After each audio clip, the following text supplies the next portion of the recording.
I'm Jeff Solomon, six-time tech founder with 3 exits, startup junkie, an entrepreneur, teacher, and a father. I just love building things.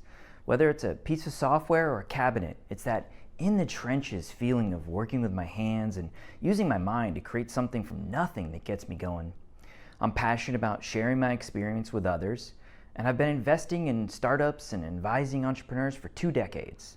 I'm in my 6th year teaching entrepreneurship to high school juniors and seniors, and I have a new online customer development course on Udemy.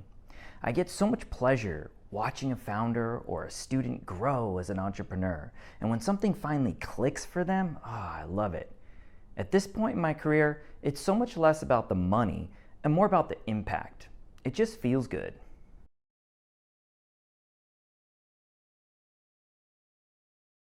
Growing up, I had a ton of fear.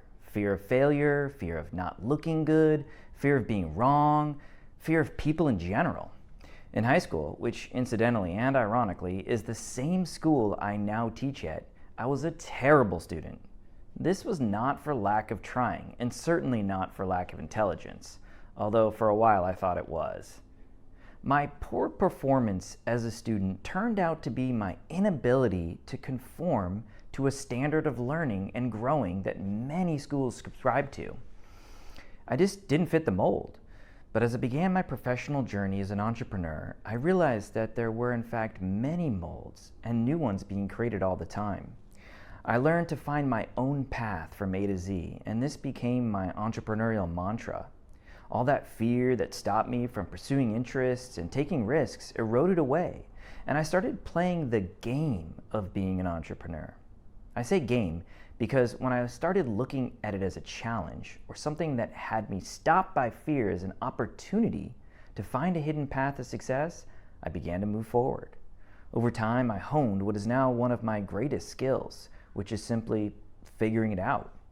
Whether creating a marketing campaign, writing a blog post, starting a company, hiring an engineer, or any of the other million things I do as an entrepreneur, when I look at the challenges as a game to be figured out, I frequently get the win.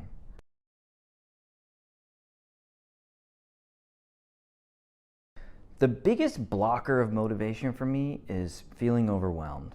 When I have too much on my plate and too many commitments, I feel overwhelmed, and then I just get stuck. 2 things that have helped me immensely with this. First, as one of my favorite authors, Greg McKeown, says, do less, but better. I know I can do anything, but I can't do everything. This philosophy helps me say no and stay focused on the most important activities. That means doing less and not getting overwhelmed. The second thing I've learned is to not take things personally. In business, you're going to get a lot of pushback. You'll get a lot of no's, you'll get criticized, your ideas will get beaten down, and your ego can get a bit bruised. When I take things personally, I can't move forward because I'm dwelling on what went wrong. That just doesn't work. Instead, when I get a negative response, I pause. I take some time to process it, see if there is something to be learned or something I could improve. Then I just move on. I don't dwell or go into a tailspin. These 2 strategies help me keep on the path and stay motivated because I know that when I focus my effort on the most important activities, I don't get derailed by negative feedback. I can just keep on trucking.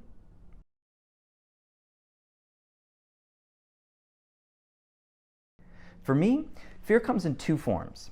Justified fear that is driven by empirical data, like walking too close to the edge of a cliff and I'd think I might fall off. Taking action in that case might be warranted. The other type of fear is unjustified. I like the acronym for fear, false evidence appearing real. This is the unjustified type. It's not based on facts. This is the kind of fear that stops me in my tracks when I let it. Now, just because I know the difference doesn't mean I don't get afraid. In fact, the idea of minimizing fear isn't really something I've been able to do. But what I can do is overcome it. A friend of mine likes to say that fear is the biggest indicator of a true opportunity, because on the other side of fear is always something great.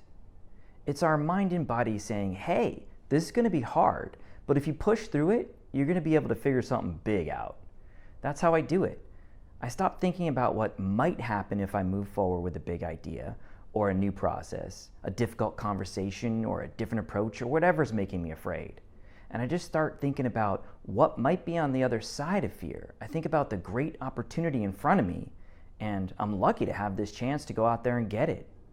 And while not everything works out perfectly or how I might want it to, my experience has been that rarely do I crash and burn. When I push past the fear, I'm going into the unknown, and that is scary. But it's there that the biggest breakthroughs have happened.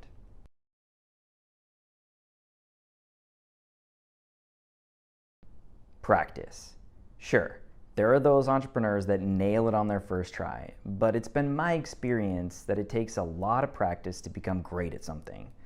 So whether that's starting a business, building a marketing machine, growing a team, writing a 2-hour course, teaching a class, or any other endeavor I might want to take on, I just start.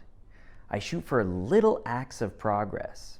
If I need to write a 2,000-word article, I start with the first 150 words. And frankly, that's a lot of all that people are going to read anyway.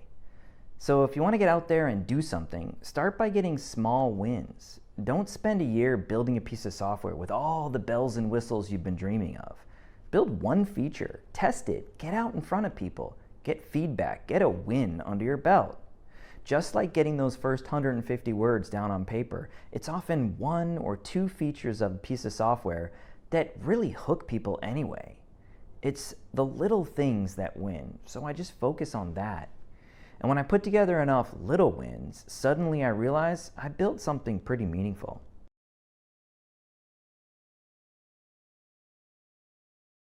Success is relative, and my definition is different depending on the context. When it comes to building a company, success for me is all about creating something people can't live without. I've done this fewer times than I've endeavored to. That's because it's really hard. It's hard to build something that people can't imagine themselves without. Like, I couldn't live without Slack. I couldn't live without my Yeti water bottle. I couldn't imagine a life without Spotify. When I set out to build something, that's my goal. And achieving this takes focus, effort, and discipline. And I don't always get it right. But each time I learn something new and I apply that to the next project. Success in my personal life is being authentic and honoring myself. That means I surround myself with people that get me, that appreciate my nuances and idiosyncrasies. It means that I empower people to find their own authentic self. And that's how I do it.